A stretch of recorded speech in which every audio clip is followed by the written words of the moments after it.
Sans doute, l'arme de la critique ne peut-elle remplacer la critique des armes. La puissance matérielle ne peut être abattue que par la puissance matérielle, mais la théorie aussi, dès qu'elle s'empare des masses, devient une puissance matérielle.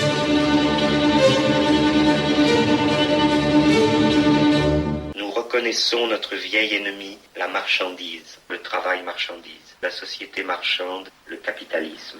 Mais la critique le découvre comme inséparable de l'État moderne.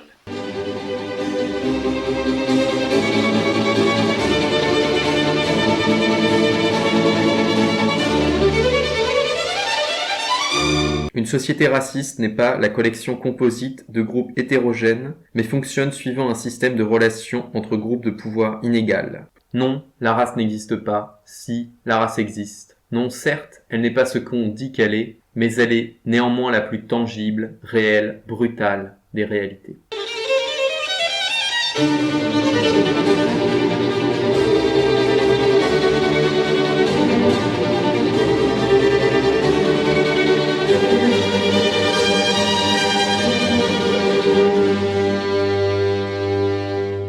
Et donc nous sommes sur Radio Libertaire, la radio sans Dieu, sans maître et sans publicité, dans une émission de Sortir du capitalisme, consacrée aujourd'hui à De la misère en milieu étudiant, une célèbre brochure situationniste qui, selon nous, et c'est pour ça qu'on voulait y consacrer une émission entière, contient toujours pas mal de choses actuelles, que ce soit dans la critique des études et de l'université, ce sera notre première partie, que ce soit sur la critique des pseudo-mouvements contestataires, ce sera notre deuxième partie, et dans la critique du capitalisme et de la société existante, et des courants théoriques, disons, qui prétendent soi-disant critiquer cette société, et ça ce sera notre troisième partie.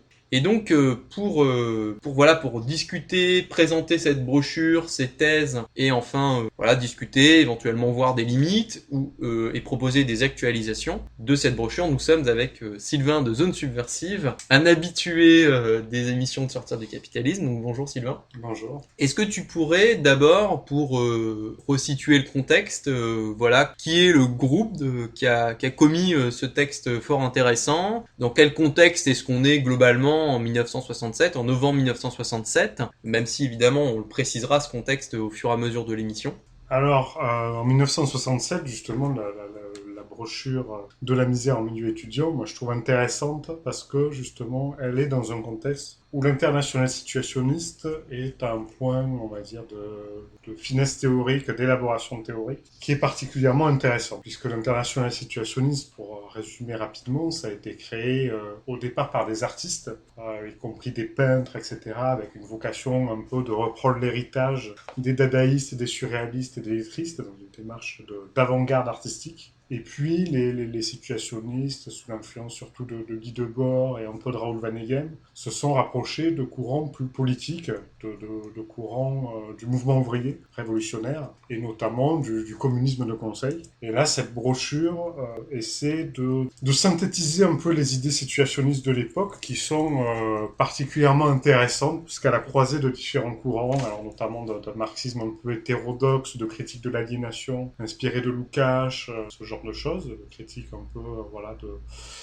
de l'emprise du capitalisme sur nos vies quotidiennes, et puis en même temps une tradition du communisme de conseil qui valorise les soviets, l'auto-organisation du prolétariat. Et donc c'est un peu ce croisement de ces différents courants qui va donner à l'international situationniste une critique à la fois originale et très pertinente de la société, des mouvements qui la contestent, et aussi des perspectives révolutionnaires qu'ils envisagent et sur lesquels ils essaient de réfléchir. Ce texte, cette brochure, contexte dans lequel elle a été diffusée, c'est considéré comme un texte d'intervention politique. C'est pas considéré comme un texte théorique, forcément, puisque c'est une brochure qui a été diffusée dans les universités, même au-delà. Alors, pour l'anecdote, c'était des étudiants qui étaient syndiqués à l'UNEF à Strasbourg, qui ont pris contact avec les situationnistes, et ils ont dit, voilà, on trouve que vous êtes marrant, que vous êtes rigolo, vos idées sont intéressantes, et on a envie de nous amuser un peu, donc est-ce que vous pourriez pas faire une brochure? Et donc ils ont essayé d'écrire une brochure collectivement.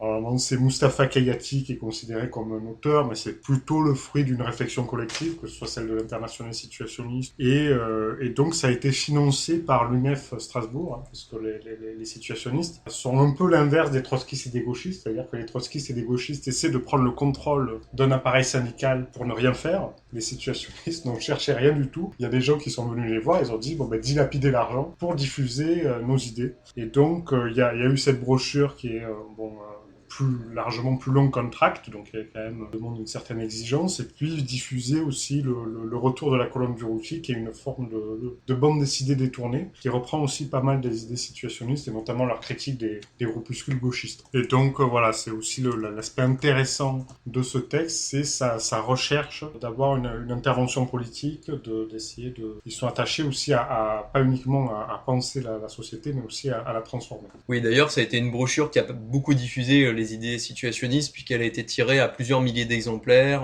qu'elle a été diffusée largement grâce aux moyens de l'UNEF de Strasbourg. Quel dommage que l'UNEF n'ait pas la bonne idée de refaire une publication pour l'anniversaire de ce texte qui trancherait un petit peu avec la monotonie de leurs communiqués syndicaux. Bon alors, du coup, pour revenir sur la première partie de ce texte, qui s'appelle « Rendre la honte plus honteuse en la livrant à la publicité », et qui commence par cette phrase forte, nous pouvons affirmer sans grand risque de nous tromper que l'étudiant en France est, après le policier et le prêtre, l'être le plus universellement méprisé.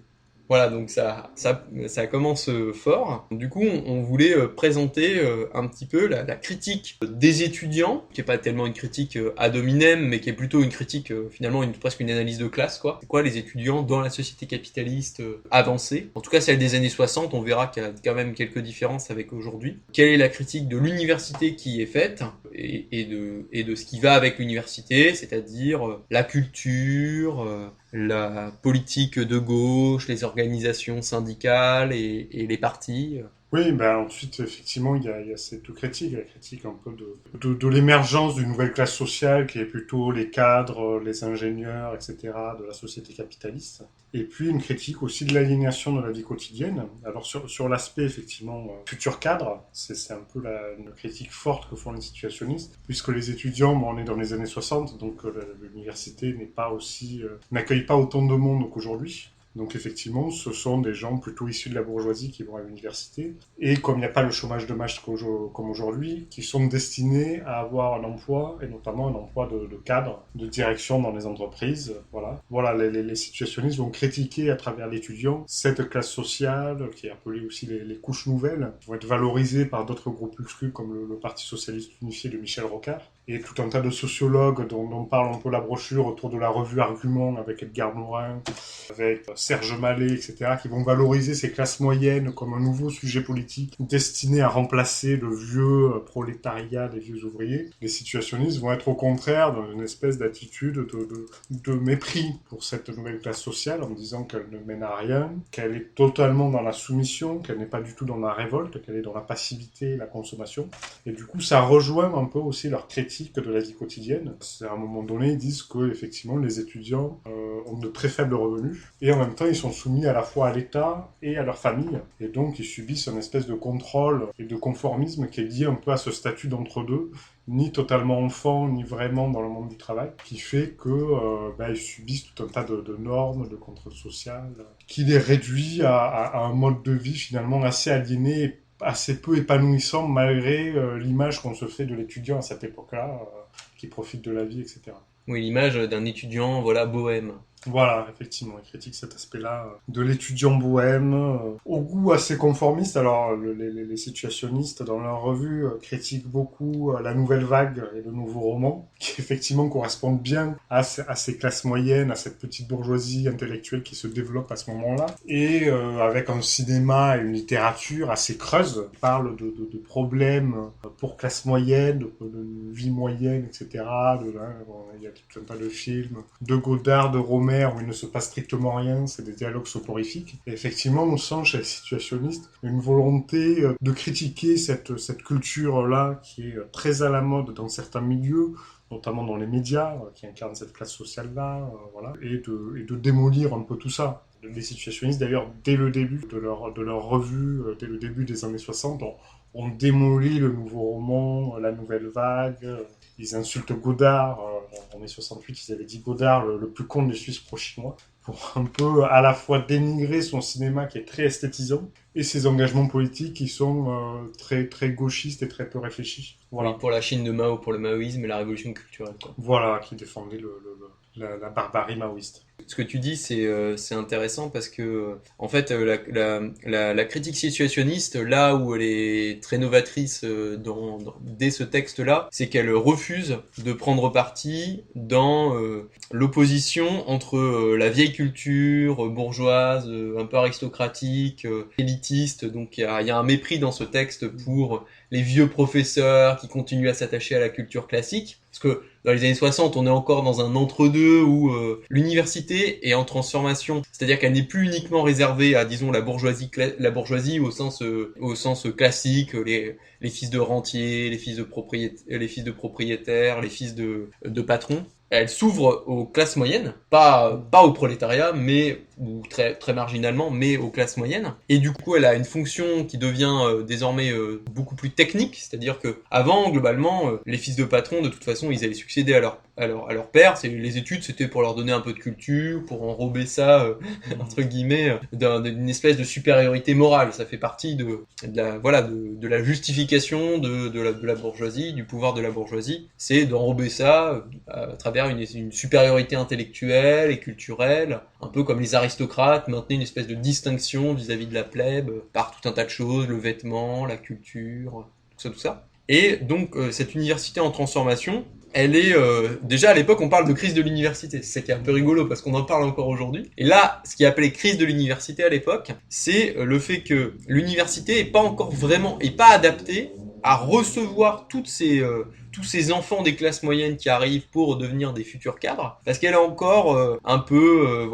elle est encore un peu prisonnière de son schéma on éduque juste la bourgeoisie au sens de Marx, quoi, et pas ce qu'on va appeler la classe d'encadrement, quoi. Et les situationnistes, eux, et c'est là où ils sont peut-être la théorie critique la plus avancée de leur époque, ils refusent de prendre parti dans cette opposition entre, disons, la vieille culture bourgeoise de droite et la nouvelle culture bourgeoise, entre guillemets, c'est-à-dire de classe moyenne, de gauche. Oui, ils sont les situationnistes, ils se situent dans la filiation des avant-gardes artistiques. Il faut pas oublier qu'ils ont eux-mêmes, en tout cas dans une première partie de l'international situationniste, réalisé des films, notamment les films de Guy Debord, qui ont influencé un peu l'esthétique de Godard, qui sont surtout de l'expérimentation esthétique. Puis ensuite, qui ont essayé de valoriser des détournements, alors soit de films, soit de BD, etc. Où là, c'est un discours beaucoup plus accessible, où il y a une recherche esthétique, mais surtout une volonté de passer un contenu politique à travers leur production artistique. Et donc, les situationnistes ont un peu cette attitude, dans le sens où eux ne sont pas fascinés par la culture, qu'elle soit celle de la vieille bourgeoisie ou celle de la nouvelle culture moderne, puisque eux-mêmes se vivent en partie comme un mouvement artistique. Et puis l'aspect aussi du texte, de la première phrase du texte que tu as lu, c'est on peut y voir un ton un peu méprisant, mais avec des ambiguïtés, c'est-à-dire que effectivement c'est pas un mépris pour l'ensemble de la population, dans le sens où, alors ça c'est l'évolution un peu du vieux Guy Debord qui aura cette évolution-là, à se considérer comme le seul un peu être libre dans un monde où tout le monde est aliéné. Là, c'est pas vraiment ça qui est perçu. C'est plutôt une manière de mépriser une culture qui, à l'époque, est très à la mode. C'est un peu dans la brochure, il y a tout un tas de name dropping de gens qui sont aujourd'hui totalement oubliés. C'est sans doute ce qui rend le côté obsolète de la brochure. Mais qui, à l'époque, ont une espèce d'aura intellectuelle, culturelle, dans pas mal de milieux de gauche et d'extrême gauche. Et leur volonté, c'est un peu de considérer ces mouvements très en vue comme méprisables pour essayer d'affirmer quelque chose de réellement nouveau et de réellement en rupture avec le monde marchand. Oui, c'est-à-dire que le côté, parce qu'effectivement, c'est vrai quand on lit cette brochure, on peut se dire que en fait c'est vraiment c'est un mépris des étudiants, alors qu'en réalité c'est moins un mépris, disons des gens qui peuvent faire des études, qu'un mépris d'une catégorie sociale qui se coule dans un moule qui les destine destinent à être des futurs cadres, qui vont voir le dernier Godard, voilà, il y a une phrase là-dessus qui résume bien cette chose. Et finalement, là où les situationnistes sont relativement violents, c'est peut-être pour provoquer une espèce d'électrochoc chez les étudiants qui viendraient à lire cette brochure et leur dire, voilà, si vous vous reconnaissez dans ce personnage, fuyez-le. D'ailleurs, ce qui est intéressant, c'est que dans la deuxième partie du texte, les étudiants sont déjà moins méprisés, et il y a l'idée, même vers la fin de la première partie, qu'il y a quand même une minorité d'étudiants qui a bien compris, entre guillemets, le système universitaire, qui profite des bourses, qui profite d'un peu de liberté de recherche, et qui en réalité méprise l'université, les études, et ça c'est un passage assez intéressant. Donc ils disent, certes, il existe tout de même parmi les étudiants des gens d'un niveau intellectuel suffisant. Ceux-là dominent sans fatigue les misérables contrôles de capacité prévus pour les médiocres. Il y a quand même un petit côté aristocratique chez les études. Et ils les dominent justement parce qu'ils ont compris le système, parce qu'ils le méprisent et se savent ses ennemis. Ils prennent dans le système des études ce qu'il a de meilleur, les bourses, profitant des failles du contrôle, que sa logique propre oblige actuellement ici à garder, un petit secteur purement intellectuel, la recherche. Ils vont tranquillement porter le trouble au plus haut niveau. Leur mépris ouvert à l'égard du système va de pair avec la lucidité qui leur permet justement d'être plus forts que les valets du système, et tout d'abord intellectuellement. Les gens dont nous parlons figurent en fait déjà parmi les théoriciens du mouvement révolutionnaire qui vient, et se flattent d'être aussi connus que lui quand on va commencer à en parler. Ils ne cachent à personne que ce qu'ils prennent si aisément au système des études est utilisé pour sa destruction. Alors, bon, c'est un peu paradoxal comme texte parce qu'il y a un côté un peu aristocratique, du genre, bon, il y a les étudiants vraiment, et il y a presque les Bloom, et d'un autre côté, il y a les aristocrates qui ont compris et qui sont déjà des sujets révolutionnaires et tout ça, alors que bon, peut-être qu'il faudrait être un petit peu moins dichotomique et voir que voilà, il y a peut-être des situations un peu intermédiaires entre voilà, cette espèce d'avant-garde révolutionnaire et ces étudiants un peu voilà, dont finalement la brochure se raille. Mais en tout cas, il y a l'idée que la condition d'étudiant, en tout cas, si structurellement elle est vouée à produire des petits cadres pour le capitalisme, et là c'est là où il y a toute une analyse de classe qui est très intéressante, c'est-à-dire qui est encore valable aujourd'hui, c'est-à-dire que malgré tout, une majorité des étudiants des classes moyennes vont tendanciellement occuper des postes de cadre dans la fonction publique ou dans les entreprises, vont structurellement avoir disons une culture particulière, voilà, ils vont aller au théâtre, regarder des films particuliers, ça c'est encore valable, très valable aujourd'hui. Et en même temps, dans ce texte, il y a l'idée que, malgré tout, il est possible d'essayer de déserter cette condition, même si évidemment ça reste le cas d'une minorité, quoi. Alors oui, dans l'extrait que tu as lu, il y a effectivement un problème, c'est-à-dire qu'on s'aperçoit que, d'une part, les étudiants qui réussissent leurs études ne sont malheureusement pas des théoriciens révolutionnaires, ça se saurait. Et d'autre part, c'est pas sûr que les étudiants qui ont le plus d'esprit critique soient ceux qui réussissent le mieux leurs études. Je pense que là, il y a un rapport de fascination quand même, mine de rien, pour le milieu intellectuel et pour l'agilité intellectuelle qui fait que les situationnistes se trompent un peu. Et puis, il y a une volonté, malgré tout, chez les situationnistes, d'avoir une influence dans ce milieu étudiant, où ils ont un rapport très ambigu au milieu étudiant. C'est-à-dire, d'un côté, le sujet révolutionnaire, ce sont clairement les prolétaires, et de l'autre, ils accordent quand même une importance aux étudiants. Les gens qui lisent l'international situationniste sont beaucoup des étudiants, mine de rien,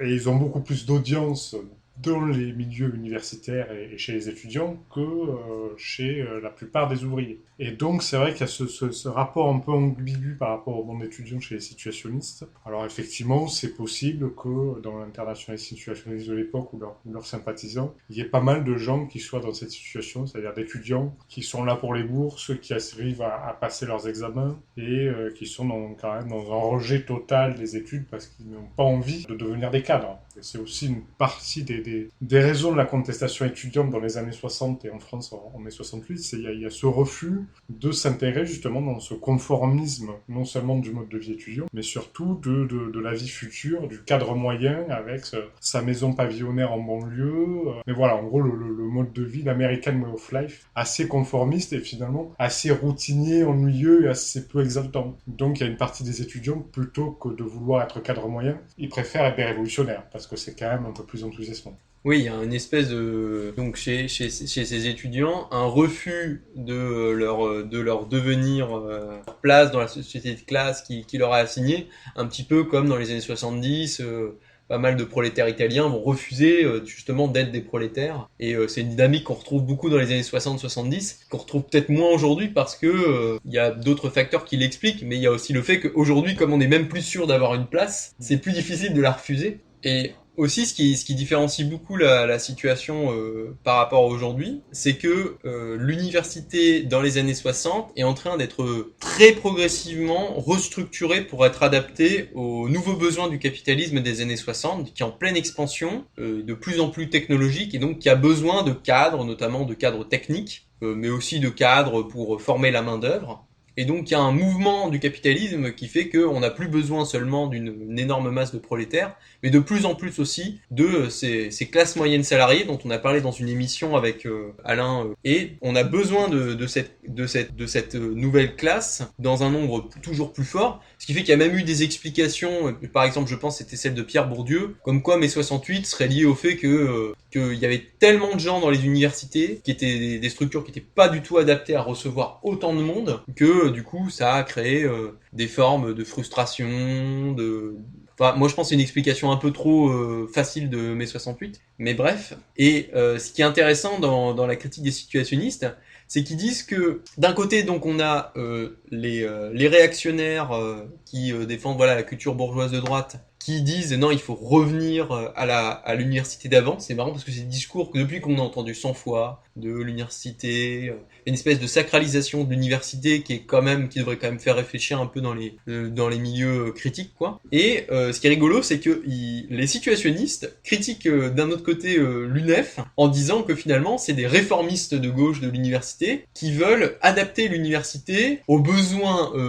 sociaux et enfin disons mettre l'université en phase avec son époque, c'est-à-dire en gros, parce que de toute façon on est dans une société capitaliste à cette époque, c'est-à-dire adapter l'université aux besoins du capitalisme. Comme, et là je cite cette phrase qui est vraiment assez géniale, comme usine d'élevage hâtif de petits cadres et de cadres moyens. Et donc du coup les situationnistes critiquent l'UNEF en disant finalement eux, ils veulent accélérer le passage de l'université à une usine d'élevage hâtif de petits cadres et de cadres moyens. Et finalement, ils font un peu de l'UNEF, de tous ces mouvements de réforme de l'université depuis, il y en a eu je ne sais pas combien, une espèce d'avant-garde de l'université capitaliste. C'est-à-dire que finalement, tous ces réformistes ne font en fait que préparer la nouvelle université capitaliste, quoi. Ouais, et puis il y a effectivement pas mal de polémiques avec ces courants sociologiques, voilà, dont j'avais parlé un peu avant, autour du PSU, une partie des théories de Cornelius Castoriadis, qui vont parler du capitalisme managérial, et avec un sentiment un peu contrarié,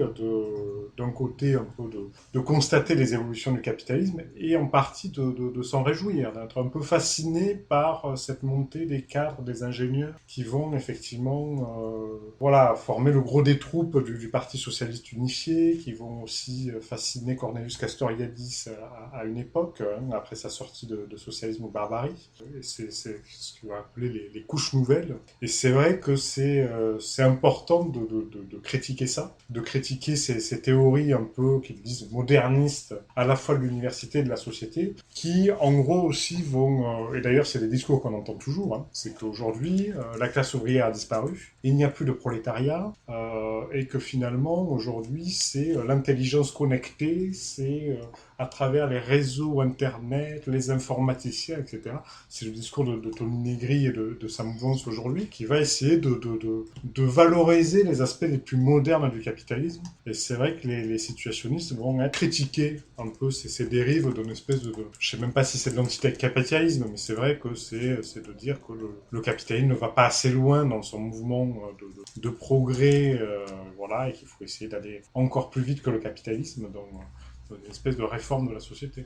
Oui, le manifeste accélérationniste aujourd'hui, par exemple, ça fait quand même furieusement penser, mais c'est vrai qu'effectivement, le meilleur exemple, c'est toutes les théories du post-opéralisme qui théorisent effectivement, qui se réjouissent finalement qu'on est rentré dans un nouveau capitalisme, où finalement la valeur est produite partout, tout le monde est un créatif culturel et tout ça. Et c'est là où on voit d'ailleurs que toutes ces pensées sont quand même liées à une certaine classe sociale, puisque tout le monde ne peut pas être créatif culturel, ou tout le monde n'est de facto pas un créatif culturel. Et ça, c'est assez intéressant. Et Et du coup, dans cette critique à la fois de la nouvelle université et de l'ancienne université, les situationnistes montrent ce qu'est une critique radicale. Et je trouve que dans cette brochure, les situationnistes montrent bien ce qu'est une critique qui refuse de se laisser enfermer dans la fausse alternative du vieux et du nouveau capitalisme.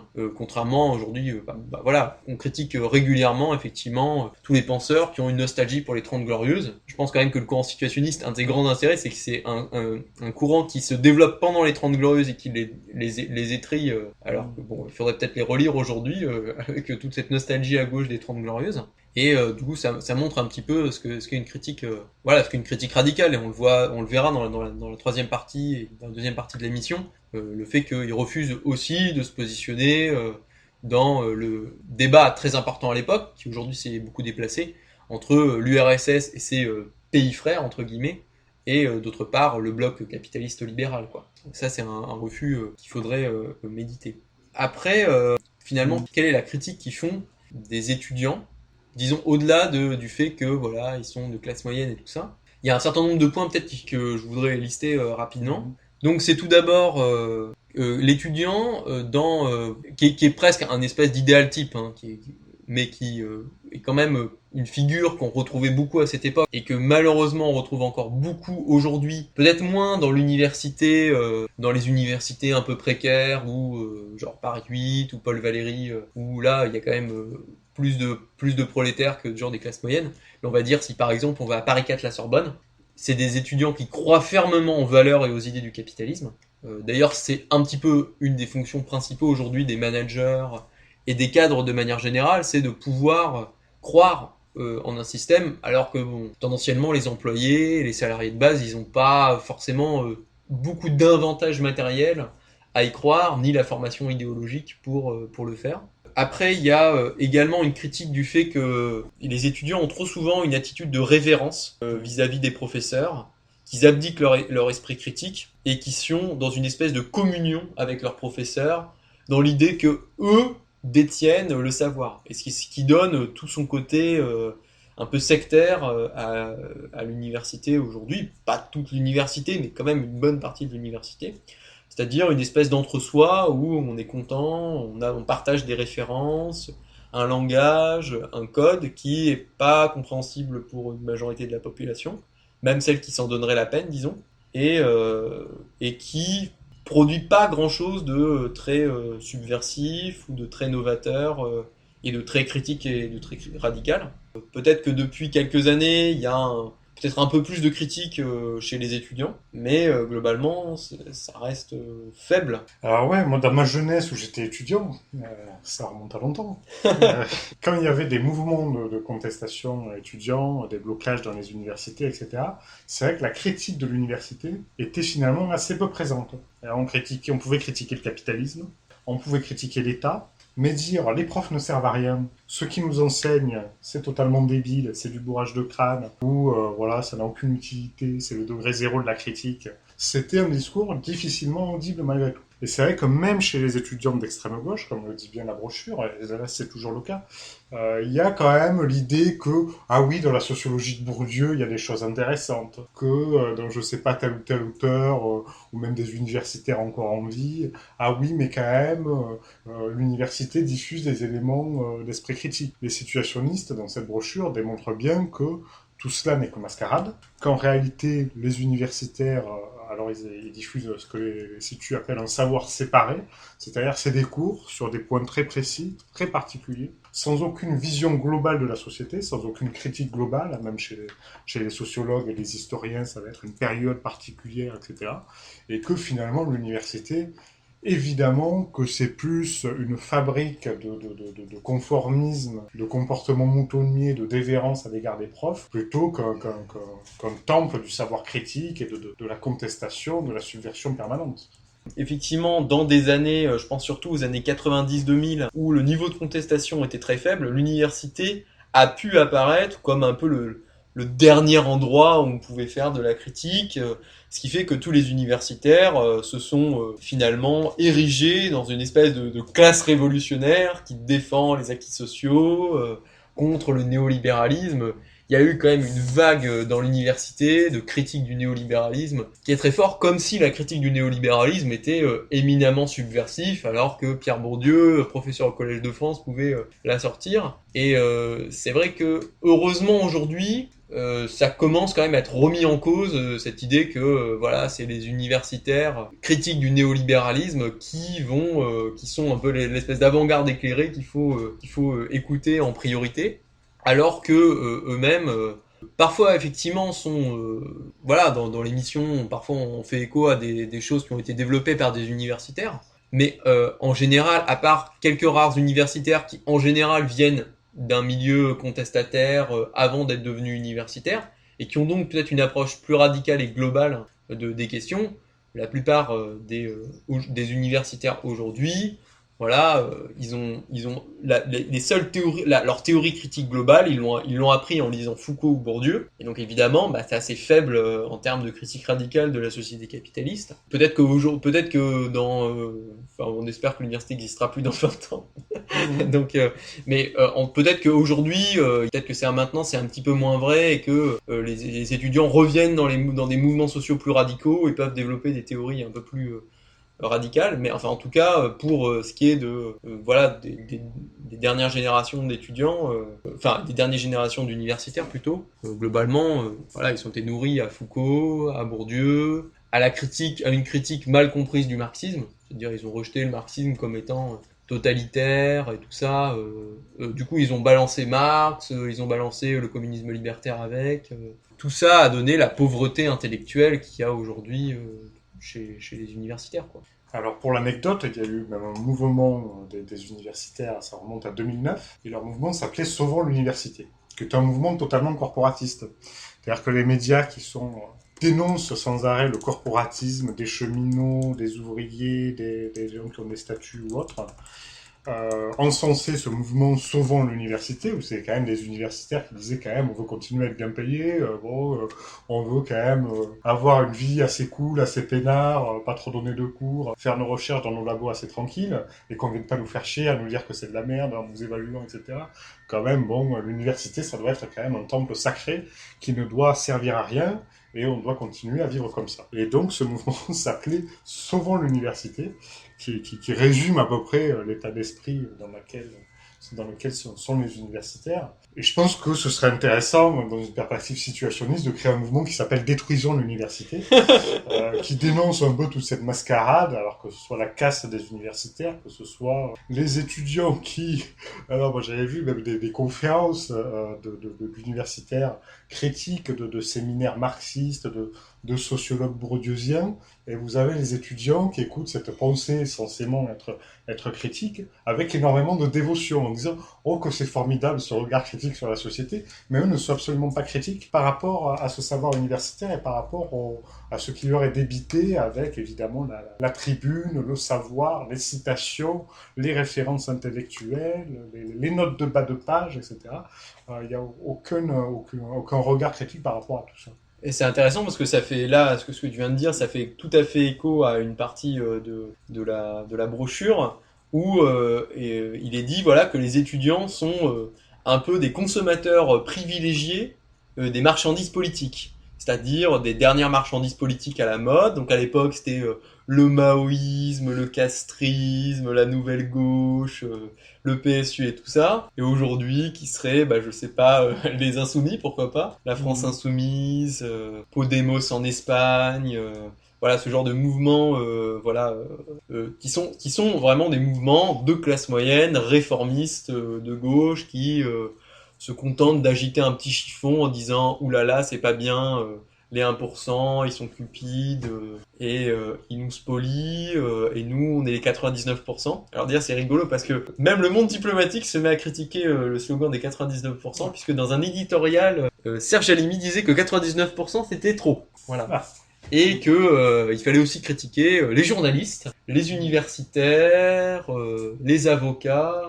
Donc comme quoi, le monde diplomatique, on a beaucoup critiqué le monde diplomatique dans cette émission, mais comme quoi, il y a eu un éclair de lucidité dans le monde diplomatique. Bon, je pense pas que ça changera fondamentalement la ligne éditoriale du journal. Je te laisse l'entière responsabilité de ces propos. Enfin voilà.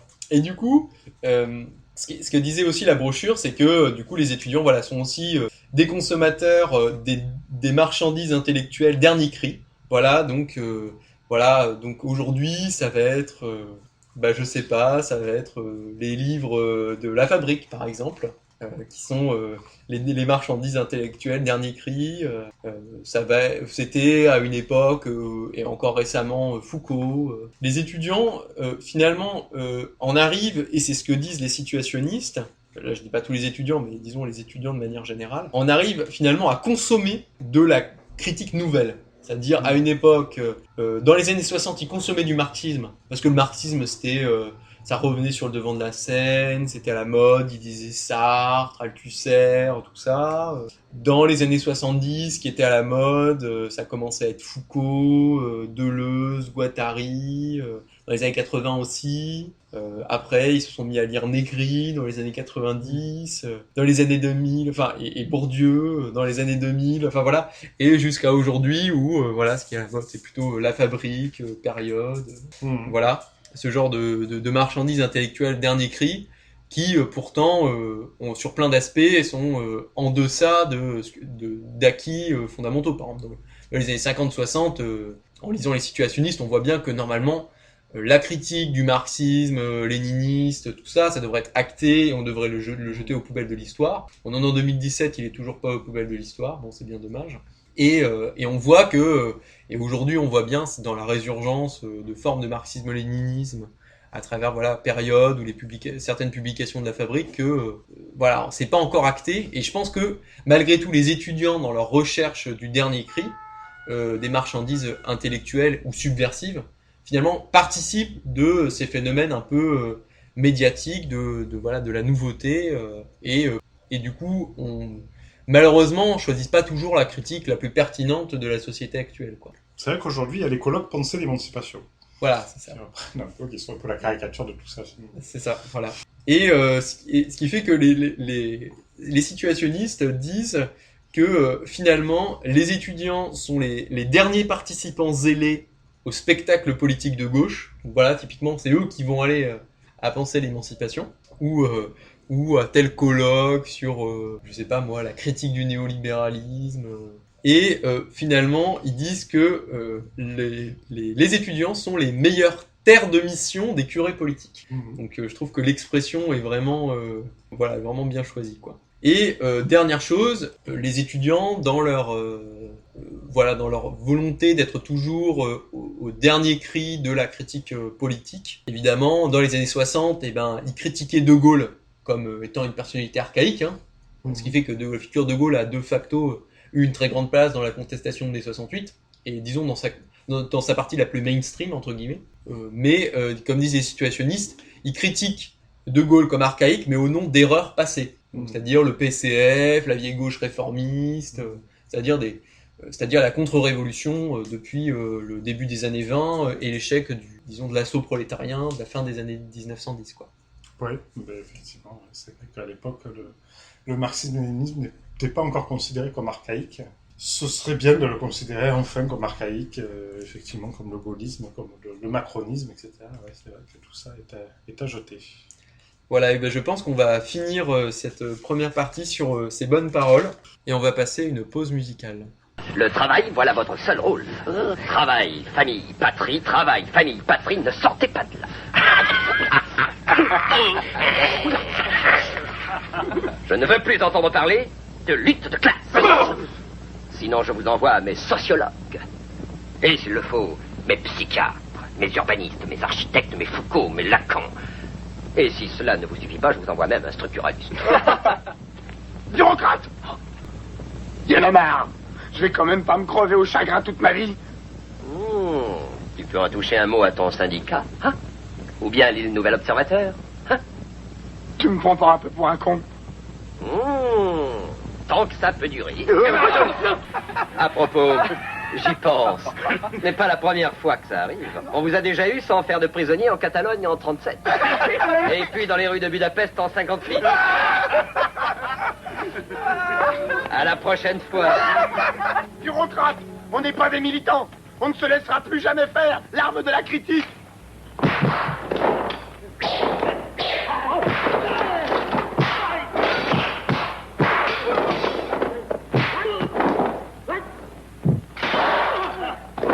voilà comment la subjectivité radicale peut devenir une force pratique. On ne combat pas l'aliénation par des moyens aliénés. Après, les conseils ouvriers seront réalisés dans l'autogestion généralisée. Et donc nous sommes toujours sur Radio Libertaire, la radio sans Dieu, sans maître et sans publicité, pour une nouvelle émission de Sortir du capitalisme, autour aujourd'hui de La misère en milieu étudiant, célèbre brochure situationniste. Et nous avons dans une première partie parlé du contexte de cette brochure et de sa première partie consacrée à une critique radicale de l'université et de l'étudiant moyen. Et l'extrait que nous venons de passer, l'extrait sonore, est un peu une critique des références idéologiques de l'étudiant moyen de cette époque, et qui sont parfois d'ailleurs encore des références de certains étudiants, plus des étudiants moyens pour le coup. Le niveau a peut-être un peu baissé à ce niveau-là. Enfin bref. Et donc nous sommes toujours avec Sylvain de Zone Subversive, et nous allons maintenant passer à la présentation et à la discussion et à l'actualisation de la deuxième partie de ce texte, qui s'intitule « Il ne suffit pas que la pensée recherche sa réalisation, il faut que la réalité recherche la pensée », qui, sous cette phrase un petit peu compliquée, veut dire qu'il ne suffit pas seulement que les idées deviennent des forces matérielles, pour faire référence au générique de Sortir du capitalisme, mais il faut également que ceux et celles qui sont dans des situations concrètes recherchent une pensée adéquate pour faire face à cette situation concrète. Et c'est pour ça que globalement cette deuxième partie est consacrée au mouvement des années 60, donc on rappelle qu'on est avant mai 68, donc mai 68 ne s'est pas passé, donc évidemment le contexte est encore celui d'un début d'ébullition, ébullition qui va s'accentuer en 68 et dans les années suivantes dans pas mal de pays. Et donc ils font un peu une espèce de bilan parfois bienveillant, souvent critique des mouvements de leur époque dans divers pays, qui vont des provos néerlandais aux contestations sur les campus américains aux États-Unis, et qui parlent également des beatniks et même des contestations au sein du bloc de l'Est et des révolutionnaires japonais. Et le début de ce texte est très intéressant puisqu'il commence ainsi. Après une longue période de sommeil léthargique et de contre-révolution permanente, s'esquisse, depuis quelques années, une nouvelle période de contestation dont la jeunesse semble être porteuse. Mais la société du spectacle, dans la représentation qu'elle se fait d'elle-même et de ses ennemis, impose ses catégories idéologiques pour la compréhension du monde et de l'histoire. Elle ramène tout ce qui s'y passe à l'ordre naturel des choses et enferme les véritables nouveautés qui annoncent son dépassement dans le cadre restreint de son illusoire nouveauté. La révolte de la jeunesse contre le mode de vie qu'on lui impose n'est, en réalité, que le signe avant-coureur d'une subversion plus vaste qui englobera l'ensemble de ceux qui éprouvent de plus en plus l'impossibilité de vivre, le prélude à la prochaine époque révolutionnaire. Seulement, l'idéologie dominante et ses organes quotidiens, selon des mécanismes éprouvés d'inversion de la réalité, ne peuvent que réduire ce mouvement historique réel à une pseudo-catégorie socio-naturelle, l'idée de la jeunesse, avec un grand J, dont il serait dans l'essence d'être révolté. Ainsi ramène-t-on une nouvelle jeunesse de la révolte à l'éternelle révolte de la jeunesse, renaissant à chaque génération pour s'estomper quand le jeune homme est pris par le sérieux de la production et par l'activité en vue des fins concrètes et véritables. La révolte des jeunes a été et est encore l'objet d'une véritable inflation journalistique qui en fait le spectacle d'une révolte. Cette révolte contre la société rassure la société parce qu'elle est censée rester partielle dans l'apartheid des problèmes de la jeunesse et ne durer qu'une partie de la vie. En réalité, s'il y a un problème de la jeunesse dans la société moderne, c'est que la crise profonde de cette société est ressentie avec le plus d'acuité par la jeunesse. Produit par excellence de cette société moderne, elle est elle-même moderne, soit pour s'y intégrer sans réserve, soit pour la refuser radicalement. Ce qui doit surprendre, ce n'est pas tant que la jeunesse soit révoltée, mais que les adultes soient si résignés. Ceci n'a pas une explication mythologique, mais historique. La génération précédente a connu toutes les défaites et consommer tous les mensonges de la période de désagrégation honteuse du mouvement révolutionnaire. Petit aparté, on pourrait dire exactement la même chose de la génération des gens qui ont aujourd'hui 40 ou 50 ans, qui ont vécu la contre-révolution des années 80 et 90. Je referme la parenthèse, je continue, je termine cette longue citation. Considérée en elle-même, la jeunesse, entre guillemets, est un mythe publicitaire déjà profondément lié au mode de production capitaliste, comme expression de son dynamisme. Cette illusoire primauté de la jeunesse est devenue possible avec le redémarrage de l'économie, après la Deuxième Guerre mondiale, par suite de l'entrée en masse sur le marché de toute une catégorie de consommateurs plus malléables, un rôle qui assure un brevet d'intégration à la société du spectacle. Mais l'explication dominante du monde se trouve de nouveau en contradiction avec la réalité socio-économique, car en retard sur elle, et c'est justement la jeunesse qui, la première, affirme une irrésistible fureur de vivre et s'insurge spontanément contre l'ennui quotidien et le temps mort que le vieux monde continue à sécréter à travers ses différentes modernisations. La fraction révoltée de la jeunesse exprime le pur refus, sans la conscience d'une perspective de dépassement, son refus nihiliste. Cette perspective se cherche et se constitue partout dans le monde. Il lui faut atteindre la cohérence de la critique théorique et l'organisation pratique de cette cohérence. Voilà, c'est une citation qui est un peu longue, mais que je trouvais très intéressante parce que, disons, par rapport à la suite de cette deuxième partie qui prend différents exemples, les blousons noirs, les provos et les différents mouvements de contestation dans différents pays, elle essaye de réfléchir un peu globalement à la situation des jeunes dans le capitalisme, donc des jeunes de cette époque, qui sont à la fois des figures du renouvellement du capitalisme, qui sont beaucoup plus intégrés dans la société de consommation que leurs parents, etc.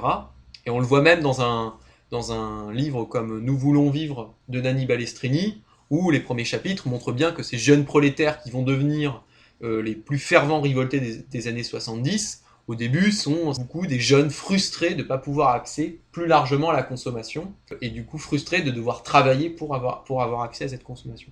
Et voilà, et d'un autre côté, voilà, ces jeunes vont être en même temps que les figures du renouvellement du capitalisme, également des figures de sa subversion manquée finalement, hein, à la fin des années 70, on peut le dire, et encore plus aujourd'hui.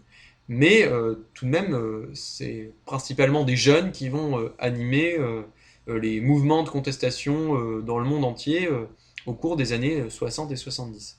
Oui, alors moi ce que je trouve intéressant dans cette partie de la brochure, c'est d'essayer de voir dans les mouvements contestataires de leur époque les potentialités, les ressorts un peu de dépassement de la société capitaliste. C'est-à-dire le fait de subir un peu ce mode de vie capitaliste. À la fois, ils ont envie de consommer, mais en même temps, il y a beaucoup de frustration parce qu'ils ne peuvent pas consommer. Et il y a aussi beaucoup de frustration dans leur quotidien. Voilà.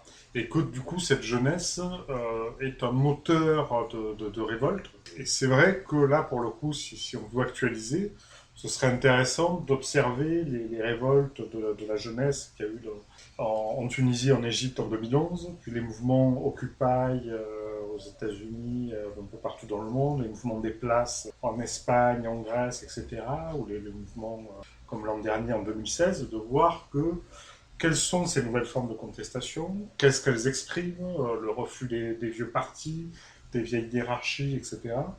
Et c'est vrai que dans les années 60, les situationnistes ont bien perçu que ces mouvements qui sont un peu nouveaux, qui prennent des formes nouvelles, hein, notamment la contestation étudiante aux États-Unis, les mouvements Provo en Hollande, qui sont vraiment nouveaux, qui ressemblent à rien du vieux mouvement ouvrier traditionnel, mais qui expriment une critique de la vie quotidienne en partie, qui expriment un rejet de la société capitaliste, pas forcément en termes de lutte des classes. C'est un peu ce que les situationnistes reprochent aux provos et aux contestataires américains, c'est-à-dire qu'ils ne sont pas très liés aux luttes ouvrières, mais malgré tout, ils expriment une forme de contestation nouvelle sur laquelle il faut prêter attention et sur laquelle, si le mouvement ouvrier vient se greffer à ça, qu'il y a une jonction entre la jeunesse qui refuse l'avenir de cadre qui lui est proposé et le refus du travail des ouvriers, ça peut devenir explosif. Oui, d'ailleurs, c'est pour ça qu'il souligne du coup que pour eux, jusque-là, il y a uniquement au Japon où il y a eu une espèce de convergence entre des étudiants radicaux et les travailleurs révolutionnaires. Dans un truc qui d'ailleurs porte un nom rigolo puisque c'est la Ligue communiste révolutionnaire. Bon, alors c'est une traduction, donc et on verra que la Ligue communiste révolutionnaire, pour le coup, en France, évidemment, va être critiquée impitoyablement, comme tous les gauchismes, par l'international situationniste. Mais ce qui était intéressant aussi dans cette réflexion de la brochure, c'est aussi d'essayer de faire un petit peu avec les évolutions du capitalisme, c'est-à-dire que là, bon bah voilà, on est face à ces jeunes de classe moyenne qui n'ont pas envie de devenir des cadres, et qu'est-ce qu'on fait ? Il y a deux attitudes possibles, entre guillemets, c'est l'attitude du Parti communiste français. Enfin, il y a trois attitudes. C'est l'attitude du Parti communiste français qui est de dire ce sont des fils à papa, petits bourgeois, qui ont été une manière... Voilà. Et finalement, d'empêcher, parce que ça c'est quand même quelque chose de central dans mai 68, et en mai-juin 68, ça a été la stratégie de la CGT et du PCF d'empêcher tout contact entre les étudiants radicaux, bon, qui étaient beaucoup des gauchistes, pas très intéressants, mais bon, disons même ceux qui étaient situationnistes ou pro-situationnistes, et d'une part, et d'autre part, les mi-ouvriers. Ce contact s'est quand même fait à certains endroits, on le sait, mais évidemment, ça a forcément diminué l'impact que cette convergence aurait pu avoir, et cette convergence ne s'est faite qu'au niveau des bureaucraties, c'est-à-dire l'UNEF, au niveau de l'UNEF et du Parti communiste français. Là, avec des étudiants respectables et des ouvriers respectables, on peut faire une convergence. Mais alors, sinon, il y a des étudiants non respectables, fils à papa, bourgeois, aventuristes et tout ça, bon, on connaît. Et puis d'un autre côté, l'autre parti pris qu'on a déjà dénoncé dans la première partie de l'émission, c'est de dire super, ces classes moyennes, c'est merveilleux, elles incarnent le dynamisme, le renouveau, et donc là, c'est l'attitude du PSU. Et donc les situationnistes, eux, ils essayent, plutôt que de s'accrocher à un vieux modèle très ouvriériste, et en même temps, en restant attachés disons, au mouvement ouvrier radical, celui du communisme de conseil et tout ça, d'essayer de faire quelque chose. Ils ont d'une certaine façon une intelligence de la situation, qui va quand même beaucoup jouer dans leur succès en 68. Succès relatif, évidemment, ça n'a pas été une révolution, mais c'est vrai que c'est une pensée qui a porté en 68 parce qu'elle a tenu compte des réalités de son époque, c'est-à-dire cette révolte de cette jeunesse promise un emploi de cadre, et d'un autre côté, la révolte des ouvriers spécialisés, dont on a parlé dans l'émission avec Bruno Astarian, qui en ont marre de l'augmentation des cadences, du travail et tout ça, et les situationnistes finalement se greffent un peu à l'intersection de ces deux pointes de radicalité, finalement qui vont pas transformer la société malheureusement, mais qui à l'époque en tout cas formaient peut-être ce qu'il y avait de plus les deux forces un petit peu révolutionnaires de leur époque. Et les situationnistes parlent également des blousons noirs. Donc dans les années 60, ce sont des jeunes issus de milieux populaires, ouvriers, etc., qui sont un peu tournés vers la délinquance, le vol, etc. Et les situationnistes vont être attentifs à cette forme de révolte contre la société, qui est souvent une révolte individuelle, c'est-à-dire c'est des jeunes qui ne veulent pas bosser à l'usine comme leurs parents, qui n'est pas forcément une révolte exprimée de manière politique, mais qui montre quelque chose de l'ère du temps, du refus du travail, etc. Alors les situationnistes, évidemment, critiquent l'aspect non collectif de cet aspect-là, c'est-à-dire il manque effectivement un mouvement social, mais c'est vrai que ça fait songer aux attitudes qu'il y a eu, notamment aux émeutes de 2005 en France, où les groupuscules gauchistes, la gauche et l'extrême gauche, ont eu une attitude un petit peu méprisante à l'égard des jeunes émeutiers qui exprimaient pourtant une révolte politique contre les violences policières, en disant est-ce que ça est bien politique, est-ce que c'est pas pré-politique, infra-politique, etc. Enfin voilà, tout un tas de manières de discréditer ça, alors que c'est vrai qu'on peut y voir aussi un refus de ce mode de vie, de l'encadrement policier, de l'obligation à faire un boulot de merde, de payer des miettes, à travailler, à pédaler sur des vélos Deliveroo, à bosser en intérim, etc., etc. Il y a aussi un refus du travail qui s'exprime aujourd'hui aussi dans la jeunesse. Je pense que ce serait intéressant de s'appuyer sur ces aspects-là pour essayer de déboucher vers des mouvements qui ne sont pas dans la contestation syndicale traditionnelle. On veut une augmentation de salaire, etc. On veut une intégration. Ou des aménagements à la marge, mais quelque chose qui exprime un refus radical de la société capitaliste, du travail, de la marchandise. Voilà, et je pense que ce serait intéressant de reprendre cette démarche, de voir ce qui, dans la société actuelle, porte des éléments de dépassement de la société capitaliste et des éléments de révolte.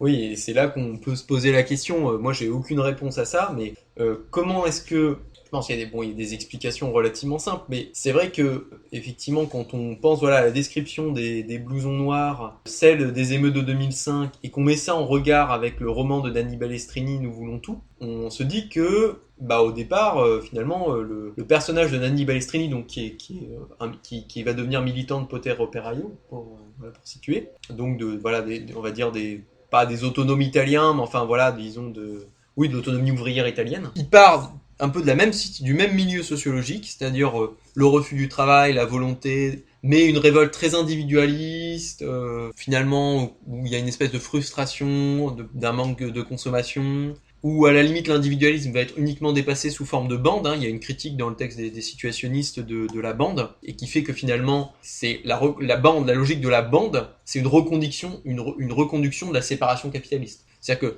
au sein de chaque bande, chaque individu est séparé, parce qu'il ne peut pas vraiment, établir un dialogue avec les autres, puisque sinon il risquerait de mettre en danger sa position hiérarchique, son honneur et tout ça. Et en même temps, chaque bande est isolée, puisque chaque bande se crée par justement la conflictualité qu'elle a avec d'autres bandes. Dans le roman de Danny Balestrini, le personnage principal part de cette situation individualiste, voire en bande, et arrive à dépasser ça par un milieu, justement par la rencontre avec une forme de contestation un peu radicale. C'est d'ailleurs intéressant dans le roman de Danny Balestrini.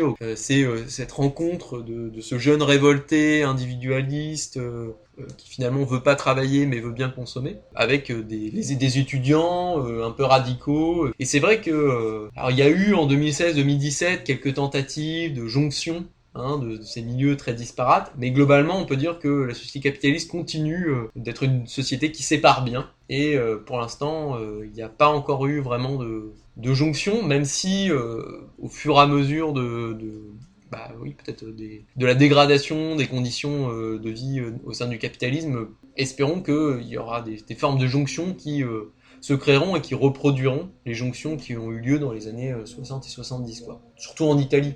Alors moi je critique la jonction parce qu'effectivement c'est conçu de manière en gros organisationnelle, quasiment réunion d'état-major où il y aura Je pense qu'en 2016 il n'y a pas eu de jonction, mais il y a eu dans la révolte des lycées, les blocages de lycées, c'était beaucoup des lycées professionnels qui avaient bien vu que dans la loi travail il y avait quelque chose qui concernait le statut des lycéens pro, de l'apprentissage.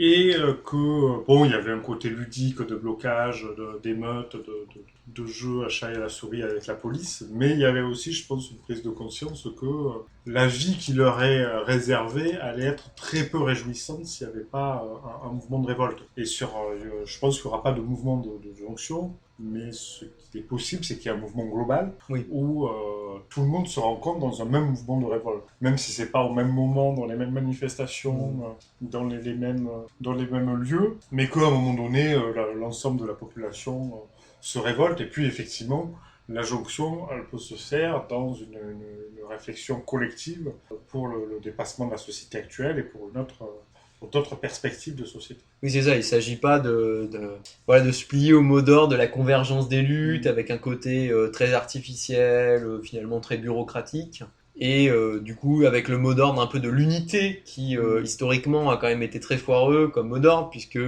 il a été utilisé par le mouvement ouvrier réformiste pour écarter toutes les contestations en son sein et en dehors de lui, pour dire ce qui compte c'est la lutte de classe sérieuse et après tout le reste aventurisme et contradictions secondaires. Oui, je suis d'accord avec toi qu'il s'agirait plutôt disons que chacun parte de là où il est collectivement et essaye d'aller le plus loin possible dans la contestation dans laquelle il s'inscrit d'abord. Ça peut être voilà, selon l'endroit, ça va être les violences policières ou les violences sexistes ou ou la précarité. Contrairement à ce qu'il y a aujourd'hui, c'est-à-dire où la convergence de lutte se fait beaucoup sur finalement des mots d'ordre très timorés qui conviennent un peu à tout le monde, du genre on est contre les violences policières, mais on est pour une bonne police. On est contre la précarité, mais pour un salaire à vie. Un salaire à vie, voilà, voilà ce genre de choses. Et évidemment qu'il ne s'agit pas de promouvoir ça ici, quoi. Et justement, le danger qui guette les révoltes un peu individualistes des quartiers populaires, les situationnistes, même si on ne sera pas forcément d'accord avec tous les termes, le pointent déjà au niveau des blousons noirs dans les années 60, puisqu'ils disent « Les blousons noirs expriment avec le plus de violence apparente le refus de s'intégrer. Mais le caractère abstrait de leur refus ne leur laisse aucune chance d'échapper aux contradictions d'un système dont ils sont le produit négatif spontané. Les blousons noirs sont produits par tous les côtés de l'ordre actuel. L'urbanisme des grands ensembles, la décomposition des valeurs, l'extension des loisirs consommables de plus en plus ennuyeux, le contrôle humaniste policier de plus en plus étendu à toute la vie quotidienne, la survivance économique de la cellule familiale privée de toute signification. Ils méprisent le travail, mais ils acceptent les marchandises. Cette contradiction fondamentale domine toute leur existence. Pour sortir de cette contradiction, le blouson noir devra finalement travailler pour acheter des marchandises. Et là, tout un secteur de la production est expressément fabriqué pour sa récupération en tant que consommateur. Moto, guitare électrique, vêtements, disques. On pourrait dire que le rap, c'est quand même une énorme industrie culturelle qui vise à la récupération de cette contestation. Et qui, évidemment pas tout le rap, mais le rap mainstream qu'on passe en boucle sur Energy et Skyrock, c'est une récupération marchande de cette révolte sous forme de consommation, où on va payer les concerts de rap en général, ils sont pas ils sont pas gratuits, ils coûtent plutôt cher. Et on voit bien qu'évidemment il y a des gens qui... Enfin, il y a presque une espèce de marché de la révolte tant qu'elle est récupérable sous forme de disques et de concerts vendus, quoi. Je continue. Ou bien il doit s'attaquer aux lois de la marchandise, soit de façon primaire en la volant, soit d'une façon consciente en s'élevant à la critique révolutionnaire du monde de la marchandise. La consommation adoucit les mœurs de ces jeunes révoltés et leur révolte retombe dans le pire conformisme. Le monde des blousons noirs n'a d'autre issue que la prise de conscience révolutionnaire ou l'obéissance aveugle dans les usines. Bon, il y a des choses un peu critiquables dans ce texte, et puis il faudrait réactualiser aujourd'hui, mais je trouve que malgré tout, il y a des choses assez intéressantes sur l'impératif de transformer une révolte individuelle en une révolte collective, organisée, comme il y a pu avoir dans les années 70 en Italie, où des jeunes prolétaires se sont organisés pour le refus du travail, mais aussi le refus de la société de consommation, à travers tout un tas de pratiques qu'on a décrites dans d'autres émissions, comme les autoréductions, etc. Ouais, je pense qu'effectivement, ensuite, les individus, les prolétaires, ne deviennent pas révoltés forcément de manière spontanée, parce qu'effectivement, on est traversé par tout un tas de contradictions dans la société actuelle, où à la fois, effectivement, on ne veut pas travailler, en même temps, on a envie de consommer telle ou telle chose. Mais ce qui fait la prise de conscience révolutionnaire, alors ça peut être de lire cette brochure sur la misère en milieu étudiant, et c'est surtout quand même des rencontres et surtout des moments de lutte que l'on vit, que l'on rencontre, etc. Quand on est confronté à un mouvement de grève, à un mouvement de révolte, etc., que l'on est amené à y participer, je pense que c'est ces moments-là qui permettent la prise de conscience révolutionnaire. Oui, et c'est... Bon, il n'y en a eu que des rudiments en 2016 et 2007, mais c'est vrai qu'il y a quand même eu des choses qui se sont passées de manière intéressante, effectivement, au moment des blocages de lycée. Là, effectivement, on en est vraiment encore au prodrome d'une réelle... déjà de lutte un peu radicale et aussi d'une prise de conscience révolutionnaire. On n'en est même pas en 1967, mais c'est vrai qu'effectivement, il y a des signes un peu encourageants aujourd'hui qui se font jour.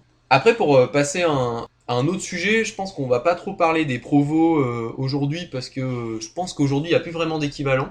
Donc ils font une critique du mouvement provo, qui sont des espèces de... je sais pas comment est-ce qu'on pourrait dire, de créatifs culturels, subversifs, mais pas tant que ça. Donc on vous laisse lire cette partie-là dans la brochure, qui se trouve donc page 14 et 15, donc on la trouve sur InfoKiosque, la brochure, d'ailleurs j'en profite pour le préciser. Ce qu'il y a aussi d'intéressant, c'est donc ils parlent du mouvement dans les campus américains, et ils disent deux choses. C'est intéressant parce qu'il y a une critique de leur devenir de cadre, donc un refus de devenir cadre. Il y a un refus de devenir cadre de la société capitaliste états-unienne en guerre contre le Vietnam. Mais d'un autre côté, ils disent quand même que malheureusement, beaucoup de ces milieux étudiants, comme ils n'ont pas forcément énormément de réflexion ou d'éléments historiques, ont tendance à se tourner vers l'adversaire autoproclamé du capitalisme états-unien, c'est-à-dire le capitalisme d'État bureaucratique du RSS, du Vietnam, de Chine ou de Cuba, comme étant un petit peu une figure comme étant des figures révolutionnaires, alors qu'on sait bien qu'en réalité elles n'en sont pas, quoi. Oui, là je pense que c'est un point important à souligner, c'est-à-dire que les situationnistes à cette époque ont un regard totalement critique et implacable sur tous les régimes qui se proclament communistes. Que ce soit Cuba qui fait rêver beaucoup de monde, beaucoup d'intellectuels, l'URSS évidemment, le Parti communiste, la Chine maoïste, etc.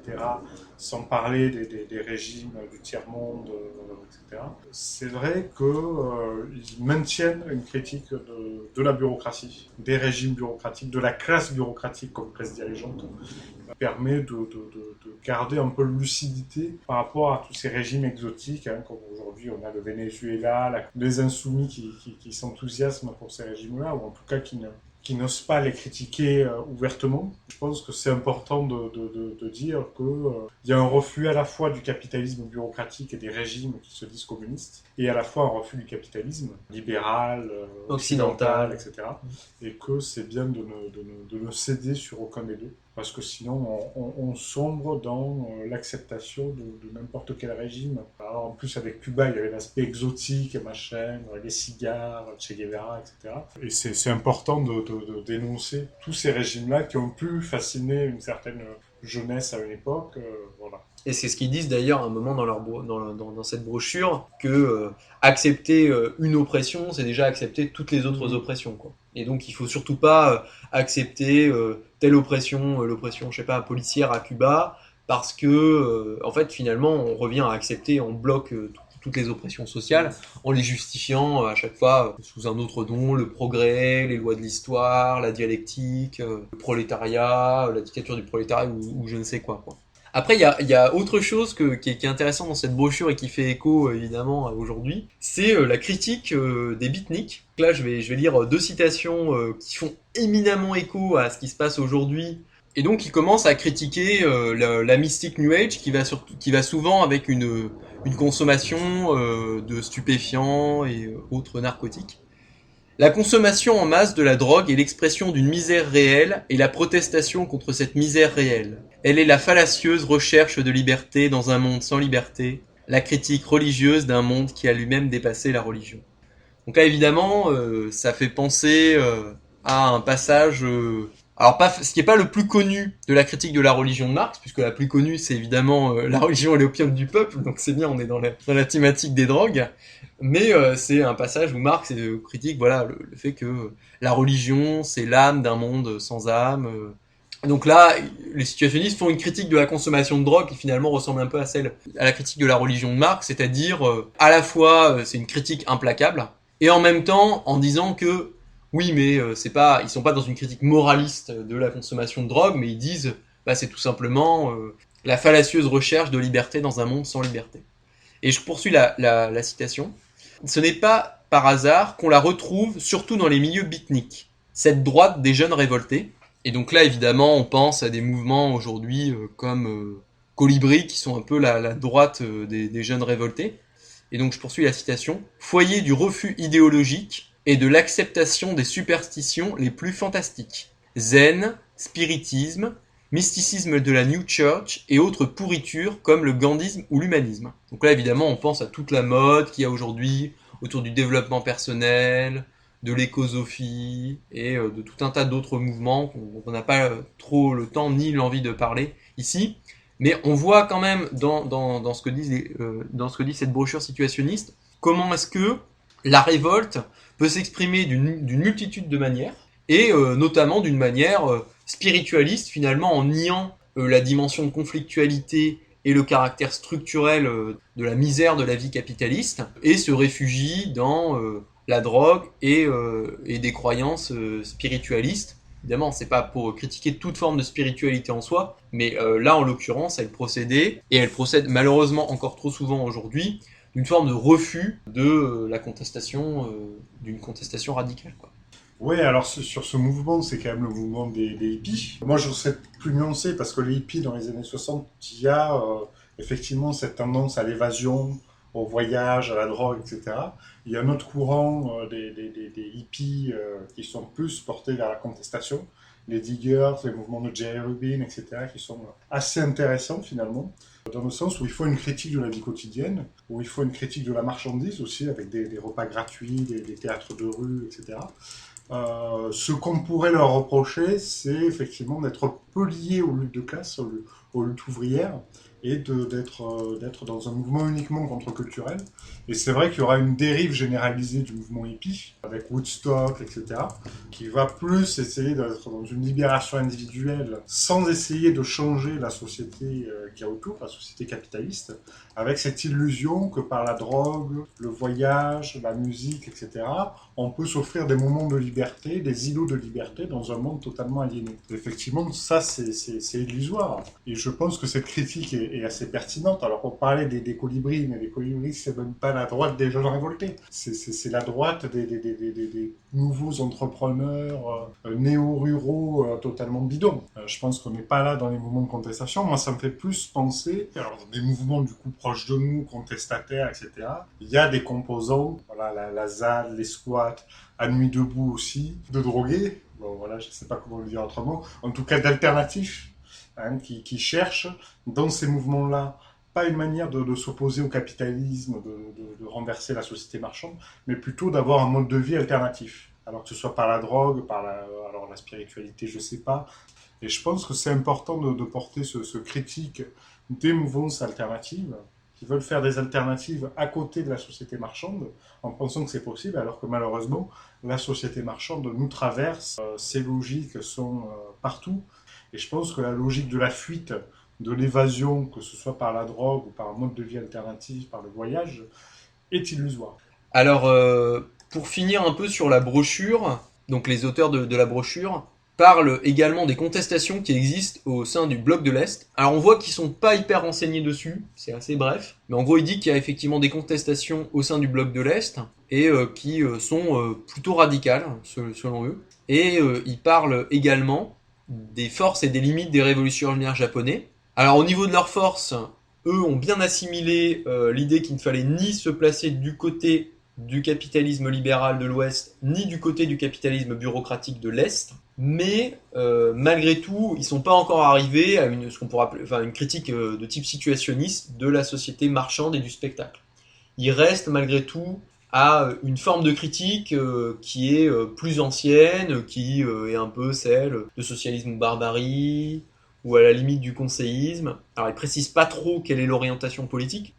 À mon avis, s'ils en disent quelque chose de positif, c'est que c'est probablement pas des trotskistes quand même, vu ce qu'ils disent des trotskistes dans la troisième partie de l'émission. Mais enfin, en tout cas, ils pointent certaines limites sur le fait qu'ils n'ont pas encore intégré, et ça c'est peut-être un des apports fondamentaux du situationnisme, intégrer la critique de la vie quotidienne, et pas seulement la critique de l'exploitation de classe. Oui, tout à fait. Ensuite, c'est les mouvements de jeunesse que les situationnistes semblent préférer, parce qu'il y a une organisation anti-hiérarchique, d'après ce qu'ils disent. Hein. Moi, je ne connais pas assez bien les Engakuren pour vérifier, pour approuver ou non, mais ils disent que c'est une organisation anti-hiérarchique, qu'il n'y a pas de statut, il n'y a pas d'étudiant ou d'ouvrier, c'est chaque personne qui se considère comme prolétaire. Voilà. Et il y a une dimension effectivement de lutte de classe. Les Engakuren, on a les images de cette manifestation avec ces longs bâtons qui va attaquer la police. Donc assez impressionnante. Mais effectivement, ça ne s'inscrit pas forcément dans une critique de la vie quotidienne, dans une critique de la société bourgeoise dans son ensemble, qui va être un peu l'originalité des situations, de relier la lutte des classes et la critique de la vie quotidienne. Voilà, et ben on en reparlera dans la troisième partie de l'émission, qui est consacrée donc à la troisième partie de la misère en milieu étudiant, et qui va nous permettre d'aborder un peu plus profondément la critique de la société capitaliste, des situationnistes, puisque c'est dans cette troisième partie qu'ils arrivent à un niveau un peu plus général et qui esquissent également leur idée du dépassement révolutionnaire du capitalisme.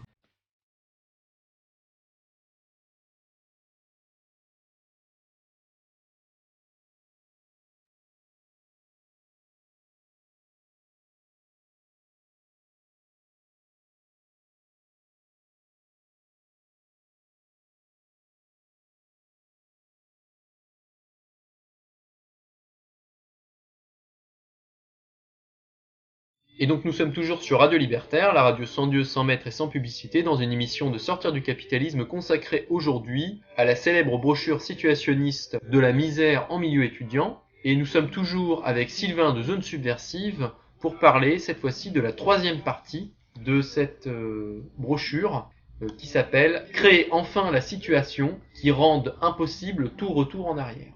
Bon, cette situation n'a toujours pas été créée malheureusement. Alors peut-être que ça viendra.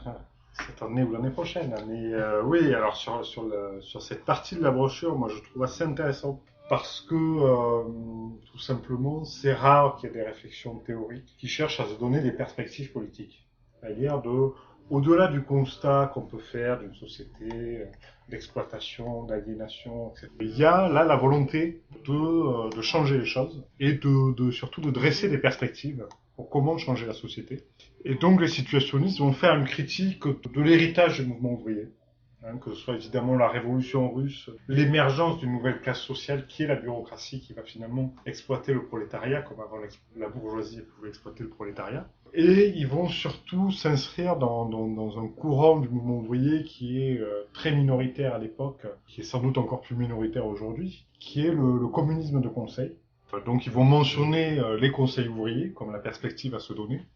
Et donc le communisme de conseil est particulièrement intéressant parce qu'il va s'inscrire dans une analyse de classe, dans une analyse de la société du point de vue des révoltes ouvrières et en même temps valoriser l'auto-organisation plutôt que les partis et les syndicats. Ils estiment que les révoltes surgissent de manière spontanée et que l'enjeu c'est de permettre l'organisation de cette spontanéité, mais c'est pas l'organisation qui doit créer la révolte, mais au contraire la révolte qui doit inventer une nouvelle forme d'organisation. Et il se trouve que dans l'histoire du mouvement ouvrier, ce qui a été créé, ce sont les soviets, notamment dans la Russie de 1905 puis de 1917 et ailleurs à d'autres moments de l'histoire, qui ne vont pas être inventés par qui que ce soit, ni par un théoricien, ni par un parti. Ce sont les prolétaires qui vont s'organiser par eux-mêmes. Et donc les situationnistes vont valoriser ces conseils ouvriers, ces formes d'organisation. Donc des formes d'organisation mine de rien libertaires, puisqu'il y a une critique de toutes les formes d'avant-garde, c'est-à-dire d'un groupe d'individus, voire même d'une classe sociale, d'une bureaucratie, qui va dire aux gens voilà comment il faut faire, voilà comment il faut vous révolter, on vous donne les tracts, voilà ce que vous devez distribuer, voilà l'affiche avec la tête de Mélenchon que vous devez coller. Là, au contraire, c'est de dire on prend les révoltes comme elles viennent, on est attentif, comme dans la partie précédente, aux différentes formes de révolte qui existent dans la société, et on va essayer de voir quelles sont les formes d'auto-organisation qui doivent surgir. Et puis ce qui est très intéressant dans le communisme de conseil, c'est que c'est pas une simple autogestion, de valoriser l'autogestion de l'existant, c'est que ces formes d'auto-organisation, finalement, ça doit remplacer la société capitaliste. C'est que le projet de société des situationnistes, c'est une société avec des conseils ouvriers, c'est-à-dire des groupes qui s'organisent dans des lieux de vie et de travail, qui s'auto-organisent et qui organisent une nouvelle société, pas hiérarchisée avec une direction qui donne des ordres au reste de la population, qui s'organise au contraire par la base. Ce sont les prolétaires eux-mêmes qui s'organisent et qui prennent les décisions collectivement de manière non hiérarchique, même anti-hiérarchique. Oui, et là-dessus, on peut d'ailleurs renvoyer à l'ouvrage de Charles Reeve, Le socialisme sauvage, paru aux éditions L'Échappée en 2017. Et ce qui est intéressant dans cette brochure, dans la troisième partie, c'est que à la fois, on peut y trouver, il y a tout le vocabulaire effectivement du communisme de conseil et ses limites. Je vais reprendre quelques idées un peu, qui me semblent être un peu des limites. Donc il y a l'affirmation du prolétariat avec un grand P. Il y a parfois dans le communisme de conseil pas ou peu de critique du travail. Il y a une affirmation des conseils ouvriers, mais quand c'est pas explicité, ça peut être simplement on reprend l'existant, on sait pas trop ce qu'on fait des catégories marchandes, mais on élimine les patrons. Ce qui peut être, ce qui est un peu la version la moins révolutionnaire, disons, des conseils ouvriers. Et on reprend le concept de dictature du prolétariat et de dépérissement de l'État. Concept de dépérissement de l'État qui, historiquement, s'est montré très glissant, avec notamment l'expérience bolchevique. Et on retrouve quelques éléments de ces limites du marxisme révolutionnaire, du marxisme hétérodoxe, communisme de conseil, dans ces passages. Mais d'un autre côté, ce que j'ai trouvé très intéressant dans ce texte, c'est qu'il y a aussi des pistes de dépassement c'est pour ça que les situationnistes sont un peu à cheval entre, ils restent malgré tout des héritiers de tous ces courants de pensée du communisme de conseil qui ont encore certaines limites, mais comme on va le voir dans les citations que je vais lire, il y a déjà un dépassement de ça, et on peut dire que au moins dans certaines intuitions fondamentales dans ce texte, qu'il y a l'idée d'un véritable dépassement révolutionnaire du capitalisme, entendu non seulement comme une société de classe et une société d'exploitation de classe, mais également comme une société du travail, au sens capitaliste, donc de vente, de location de son activité et de sa force de travail, de la marchandise, de la valeur, de l'argent et du capital. Alors, par exemple, là où ils vont plus loin que juste dire notre horizon c'est les conseils ouvriers, c'est ils disent il ne suffit pas d'être pour le pouvoir abstrait des conseils ouvriers, mais il faut en montrer la signification concrète, la suppression de la production marchande et donc du prolétariat. Donc là on est quand même sur quelque chose qui est quand même d'une radicalité, surtout pour l'époque, alors évidemment tout le monde dit abolition de la société de classe, mais il y a peu de textes quand même qui disent, comme par exemple Marx le dit aussi en 1845, qu'il faut finalement l'abolition du capitalisme et de la société de classe, c'est aussi l'abolition du prolétariat. Là c'est clair, c'est-à-dire finalement, avec un texte comme ça, on sait que l'autogestion, et finalement est-ce que le terme doit être encore repris, c'est un peu, eux ils le reprennent, mais d'un autre côté ils le dépassent, et donc aujourd'hui on peut le dépasser complètement à mon avis, ils disent pas de production marchande, pas de prolétariat. Donc à partir de là on peut pas avoir une interprétation de l'autogestion qui va être typiquement celle des années, d'une grosse partie du mouvement des années 60-70, et qui va finir dans des choses hyper réformistes comme à l'IP ou au PSU, où on a une interprétation de l'autogestion comme les ouvriers et les techniciens qui s'occupent sagement de leur usine, et qui est une interprétation qui est pas juste erronée et contre-révolutionnaire, mais qui en plus, lorsqu'elle a été pratiquée historiquement, au Portugal en 74-75, à l'IP en 73, et en Argentine en 2001. Et là, on renvoie à quand même une très bonne brochure que je pense que tu apprécies aussi, qui s'appelle Contre le mythe autogestionnaire. Voilà, là, on voit bien que toutes les limites que peut avoir cette perspective. Là, clairement, on voit avec une telle citation que dans De la misère en milieu étudiant, c'est pas cette perspective-là qui est donnée. Et une autre citation le montre très clairement. L'autogestion de l'aliénation marchande ne ferait de tous les hommes que les programmateurs de leur propre survie. C'est la quadrature du cercle. La tâche des conseils ouvriers ne sera pas donc l'autogestion du monde existant, mais sa transformation qualitative ininterrompue. C'est que finalement, ils gardent le concept de conseils ouvriers, peut-être pour garder un lien justement avec l'autonomie ouvrière, le prolétariat, c'est-à-dire l'idée que c'est pas les étudiants qui vont faire la révolution, en tout cas pas que eux, mais d'un autre côté, ils commencent déjà à dépasser finalement l'idée un peu restreinte des conseils ouvriers pour en faire quelque chose de beaucoup plus vaste, parce que finalement, dans leur appel à une transformation de la vie quotidienne, c'est pas seulement l'usine qu'on transforme, mais c'est également la vie complète, quoi. Oui, moi je partage pas mal leur position sur les conseils ouvriers, c'est-à-dire que... Alors il y a une phrase qui n'est pas dans la brochure, mais qui est dans l'International situationniste, peut-être dans la Société du spectacle, qui dit ce ne sont pas les situationnistes qui sont conseillistes, ce sont les conseils ouvriers qui doivent devenir situationnistes. C'est-à-dire que les conseils ouvriers sont considérés comme une simple forme d'auto-organisation, sans forcément lui donner un contenu. C'est la critique notamment que fait l'ultra-gauche stalinolâtre, comme les bordiguistes, qui vont critiquer les conseils ouvriers en disant finalement tout ça n'est que l'autogestion du capital. C'est une critique assez pertinente, à condition de dire que les conseils ouvriers sont insuffisants pour dépasser le capitalisme, mais ils sont indispensables. Parce qu'il faut insister avant tout sur l'auto-organisation. C'est la base de tout. S'il y a des petits chefs, s'il y a des bureaucraties, s'il y a des partis, s'il y a des hiérarchies tout simplement, des séparations entre gouvernants et gouvernés, ce n'est pas possible. Donc ça doit être l'auto-organisation.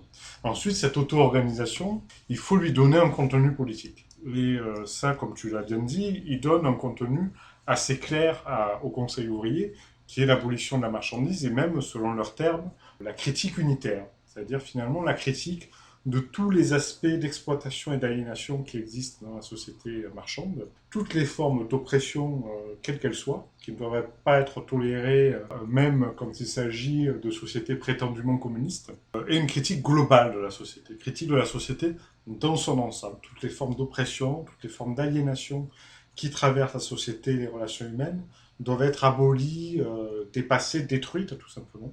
Et donc, je pense que c'est cette relation-là sur laquelle il faut insister, c'est les conseils, alors je ne sais pas si on doit appeler conseils ouvriers ou si les formes d'auto-organisation peuvent prendre d'autres termes au XXIe siècle. Le XXe siècle, c'est vrai que c'était les conseils ouvriers. Et effectivement, il faut leur donner un contenu politique. On ne peut pas se contenter, ça a été un des grandes dérives des Nuits debout, de dire on est auto-organisé, on est en dehors des partis, on n'a pas de chef, et puis ça suffit. Non, oui. Effectivement, il faut aller plus loin. Déjà dire que l'ensemble de la société doit être auto-organisée, et encore mieux de dire qu'il faut dépasser le travail, la marchandise, l'État et toutes les formes d'exploitation et d'aliénation. Oui, ça c'est effectivement important. Les conseils ouvriers sont, enfin disons, si on garde le concept, on pourrait changer de concept aujourd'hui, parler d'autonomie ou peu importe le terme qu'on choisit. Mais en tout cas, c'est effectivement, on peut insister sur le fait que l'auto-organisation, si on peut appeler ça comme ça, de manière un peu générale, l'auto-organisation est une condition nécessaire mais non suffisante d'un dépassement révolutionnaire du capitalisme. Et c'est une partie du texte qu'on vous invite à lire. On ne peut pas faire l'économie d'une critique des syndicats, des partis, des trotskistes, des avant-gardes révolutionnaires, du gauchisme et tout ça. Là, on voit vraiment au texte là-dessus, et puis aussi parce qu'on a consacré un certain nombre d'émissions à la critique notamment du marxisme-léninisme. Mais en tout cas, voilà. Et ce qui est intéressant, effectivement, c'est que les situationnistes essayent de donner un contenu radical, révolutionnaire à justement à cette auto-organisation. Et je vais poursuivre justement par une autre citation leur critique de la société capitaliste, donc qui est aussi une critique du prolétariat, donc c'est-à-dire une critique de la société de classe, une critique du travail marchandise et une critique de la marchandise. Ce dépassement implique naturellement la suppression du travail et son remplacement par un nouveau type d'activité libre, donc l'abolition d'une des scissions fondamentales de la société moderne entre un travail de plus en plus réifié et des loisirs consommés passivement. Des groupuscules aujourd'hui en liquéfaction comme socialisme ou barbarie, pourtant ralliés sur le mot d'ordre moderne du pouvoir ouvrier, continuent à suivre, sur ce point central, le vieux mouvement ouvrier sur la voie du réformisme du travail et de son humanisation. C'est au travail lui-même qu'il faut s'en prendre. Loin d'être une utopie, sa suppression est la condition première du dépassement effectif de la société marchande, de l'abolition dans la vie quotidienne de chacun, de la séparation entre le temps libre et le temps de travail, secteur complémentaire d'une vie aliénée, où se projette indéfiniment la contradiction interne de la marchandise entre valeur d'usage et valeur d'échange. Donc là, juste sur l'idée de contradiction interne de la marchandise, chez les situationnistes, c'est l'idée, alors c'est vrai que c'est un peu ambigu, mais j'ai l'impression que cette phrase, c'est de dire qu'on doit rejeter la marchandise et dans sa dimension de valeur d'usage et dans sa dimension de valeur d'échange, et pas simplement jouer l'un contre l'autre comme c'est trop souvent fait dans certaines critiques tronquées du capitalisme. Et je poursuis la phrase. Et c'est seulement au-delà de cette opposition que les hommes pourront faire de leur activité vitale un objet de leur volonté et de leur conscience, et se contempler eux-mêmes dans un monde qu'ils ont eux-mêmes créé.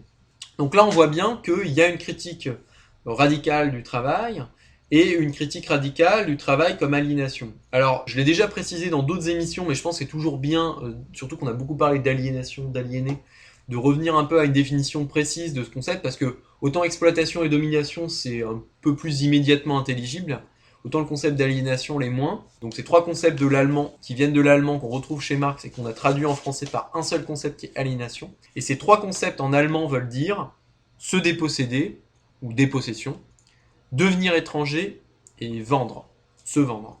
Donc dans la critique situationniste de l'aliénation, il y a, ou du moins aujourd'hui on peut pousser cette critique de l'aliénation chez les situationnistes jusque-là, une critique du fait que non seulement au travail on est exploité, on est dominé par un patron, des contremaîtres, etc., mais en plus on se dépossède de ses désirs, de sa volonté propre, pour devenir une fonction, une machine, une chose, et là ça renvoie au concept de réification, monde réifié, de dire qu'on devient soi-même une chose, voilà, on devient une fonction d'encaissage quand on est caissière.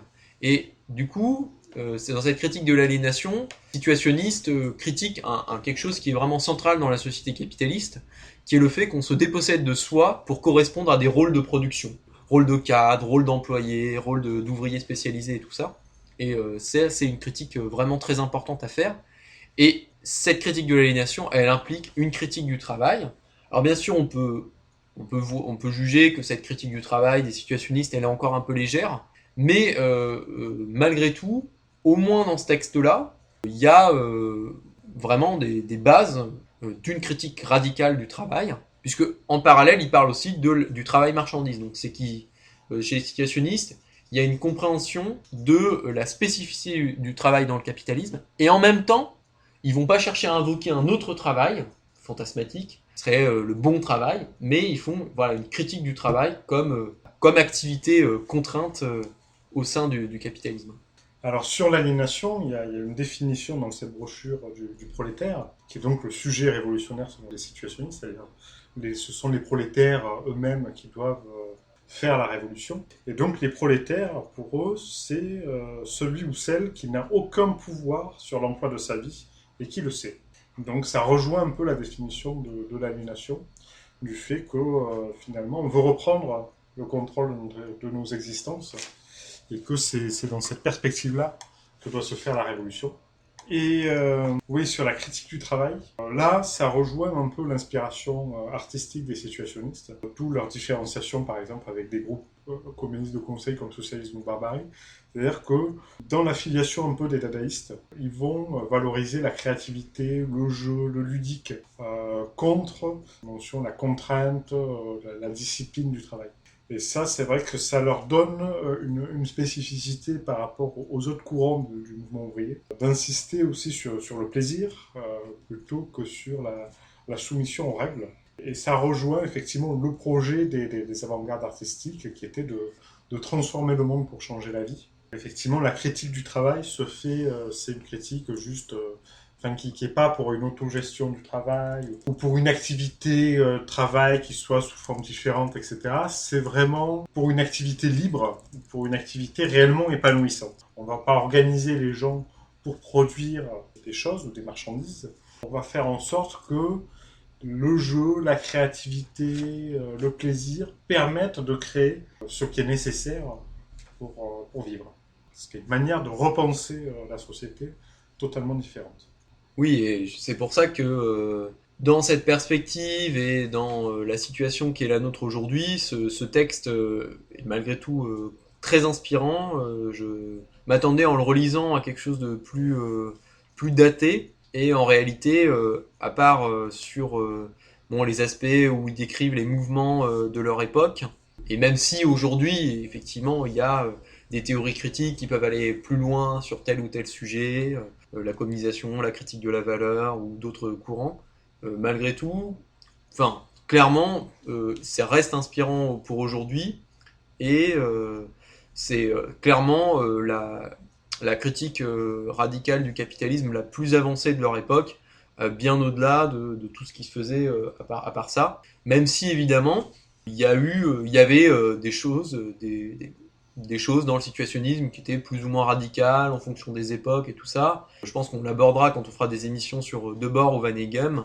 Il y a des aspects moins radicaux que ça dans certains passages de l'œuvre de Vaneigem ou de Debord. Après, très rapidement, puisqu'on ne peut pas uniquement jeter des fleurs aux situationnistes, On peut voir quelques limites au situationnisme, mais qui, à notre avis, peuvent être dépassées tout en gardant un peu cet esprit situationniste. Donc faire une espèce de... Je sais que ça a été proclamé 1000 fois, on me l'a dit récemment, proclamer le dépassement du situationnisme, d'aller au-delà du situationnisme. Mais en tout cas, sur un certain nombre de points, on peut aller plus loin qu'eux, notamment sur la critique du patriarcat, qui n'était pas très claire chez eux. Même si, évidemment, pour ce qui est de cette brochure, le féminisme était pas très développé à cette époque, et était beaucoup incarné dans la figure de Simone de Beauvoir, qui, d'un point de vue situationniste, évidemment, était très problématique, puisque Simone de Beauvoir, même si ça a été une pionnière du féminisme et qu'on y a consacré une note de lecture, sa grande limite, c'est d'avoir soutenu la révolution culturelle en Chine, d'avoir écrit un bouquin sur la longue marche, et d'être resté globalement très intégré à une gauche intellectuelle, la gauche intellectuelle, gauche étatiste, quoi. Ensuite, une deuxième chose qu'on pourrait peut-être leur reprocher, c'est de pas avoir pensé de critique des forces productives. Pas suffisamment, même si c'est vrai que au fur et à mesure du temps, de l'euphorie pour les forces productives au début des années 60 aux années 70, notamment chez Debord, il y a une critique des technologies qui se développe, il y a des choses qui sont intéressantes. Après, d'un autre côté, je pense que ce qu'on pourrait garder des situationnistes, c'était l'idée que des nouvelles formes de vie vont créer, en fait, elles créeront des nouvelles formes de techniques. Et que plutôt que de se positionner comme le marxisme ou les anti-industriels, soit pour le mouvement des forces productives capitalistes, soit contre le mouvement des forces productives capitalistes, il faudrait plutôt partir de l'idée que peu importe le mouvement des forces productives capitalistes, même si évidemment on peut s'opposer à certaines, mais que la grande question c'est quelle forme de vie on souhaite, et à partir de ces formes de vie, lorsqu'elles existeront réellement, d'autres formes de techniques existeront, et il est évident que dans une société post-capitaliste, personne n'aura l'idée d'autogérer des usines automatisées, des bombes nucléaires, des centrales à charbon ou d'autres choses de ce genre. Et c'est pour ça que finalement, dans ce texte, on parle pas de la critique de la technique, mais il n'y a pas non plus d'apologie des forces productives. Et ça me paraît être une position qui est... alors évidemment, aujourd'hui, il faut critiquer aussi les techniques capitalistes et le mouvement de l'histoire. Mais c'est vrai que ce qui est intéressant dans le situationnisme, c'est d'être focalisé non pas sur des objets qu'il faudrait transformer ou des objets dont il faudrait se débarrasser, mais sur une transformation en profondeur de tous les rapports sociaux.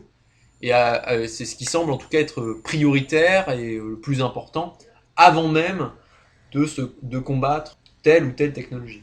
Oui, moi je réponds sur cette volonté de dépassement. Déjà en répondant que souvent ceux qui veulent dépasser la théorie situationniste, c'est la théorie situationniste qui les dépasse. Pas mal. Et plus sérieusement, je retiens sur la critique du patriarcat. Dans ce texte, il y a par exemple la mention de Reich. Et alors j'ai plus la citation sous les yeux, mais les rapports érotico-amoureux conformistes. Ce qui est assez bref, mais qui peut critiquer la domination de l'homme sur la femme, par exemple, dans le cadre du couple, ou même l'existence du couple avec l'homme qui possède la femme. On peut y voir ce genre de choses, même si c'est pas explicite. Et puis Reich est limité quand même là-dessus. Hein. Alors, Reich c'est limité, mais c'est très hétéronormatif et tout ça, quoi. Ensuite, on peut critiquer Reich, mais sur la critique de l'institution de la famille, des institutions patriarcales, je pense que ça va quand même assez loin.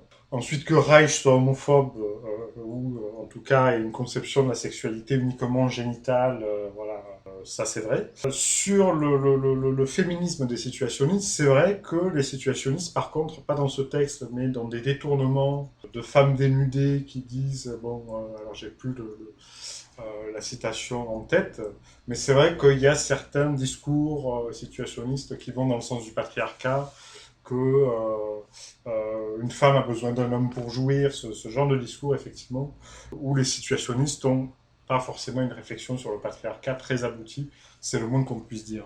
Alors ensuite, sur les autres aspects, je pense que les situationnistes peuvent permettre, en revanche, ont alimenté des mouvements comme le phare, par exemple, le Front homosexuel d'action révolutionnaire, dans le sens où leur critique du capitalisme, c'est pas juste une critique d'un système économique, c'est une critique d'une logique marchande qui s'étend à tous les aspects de la vie, et notamment une critique des contraintes sociales, des normes sociales, des conformismes qui peuvent exister, et une critique de la société bourgeoise, comme Reich d'ailleurs, une critique de la morale bourgeoise, qui a beaucoup alimenté les mouvements féministes et homosexuels qui ont suivi les situationnistes. Et donc, voilà, il y a cette dimension-là qui n'existe pas vraiment, mais dont on peut puiser dans la critique de la vie quotidienne pour ces mouvements-là. Ensuite, il y a un autre aspect qui me semble important, c'est que justement, dans cette brochure et dans la plupart de leurs textes, les situationnistes sont dans une critique, ce qu'ils appellent une critique unitaire, c'est-à-dire une critique globale de la société. C'est-à-dire qu'ils vont pas énumérer, alors il y a les perturbateurs endocrinants, il y a les OGM, on fait toute une liste des nuisances, comme encyclopédie des nuisances, avec les machins, les problèmes de la société, qu'on énumère un par un et qu'on critique un par un. Eux, ce qu'ils recherchent à faire, c'est une critique globale de la société, et de critiquer toutes les formes d'oppression, toutes les productions du capitalisme, quelle qu'elle soit, sans forcément faire un catalogue, mais dire, voilà, il faut abolir la société marchande dans son ensemble. Et je pense que ça, c'est quelque chose aussi à réactualiser. Actuellement, dans ce qu'on appelle la théorie critique, il y a beaucoup de critiques spécialisées de tel ou tel aspect, avec des revues spécialisées sur l'antispécisme, sur je sais pas trop quoi, sur l'agisme, sur telle ou telle domination particulière. Ça peut être plus ou moins intéressant, il peut y avoir des critiques intéressantes là-dedans, mais ce qui manque, c'est une critique globale. Et que ces critiques particulières, malheureusement, ont du mal à se raccrocher à une critique globale. On parlait du phare du Front homosexuel d'action révolutionnaire, rattacher la critique de ce qu'ils appelaient l'hétéronormalité à la critique globale du capitalisme. Et aujourd'hui, malheureusement, ces luttes spécialisées, alors anti-nucléaire, anti-je sais pas trop quoi, anti-fasciste, anti-machin, ont du mal à se raccrocher à une critique globale de la société marchande. Et je pense que c'est ça, sans doute, la force des situationnistes, c'est de porter un discours d'ensemble sur la société capitaliste, où on peut y voir, je suis d'accord, quelques limites sur tel ou tel point. En revanche, sur la critique de la globalité du monde marchand, c'est quand même quelque chose qui me semble intéressant de renouveler. Oui, je pense qu'on peut conclure là-dessus, sur le fait que même si il y a énormément de choses à revoir effectivement dans le situationnisme, c'est important de le relire même 50 ans après, parce que malgré tout, si on prend les références théoriques, critiques moyennes aujourd'hui, même dans la gauche et peut-être même dans l'extrême gauche, on n'est pas encore au niveau du situationnisme.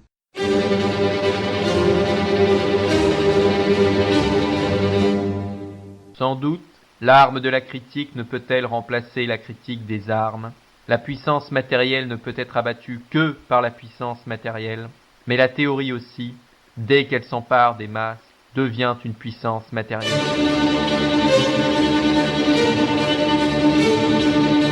Nous reconnaissons notre vieil ennemi, la marchandise, le travail marchandise, la société marchande, le capitalisme. Mais la critique le découvre comme inséparable de l'État moderne.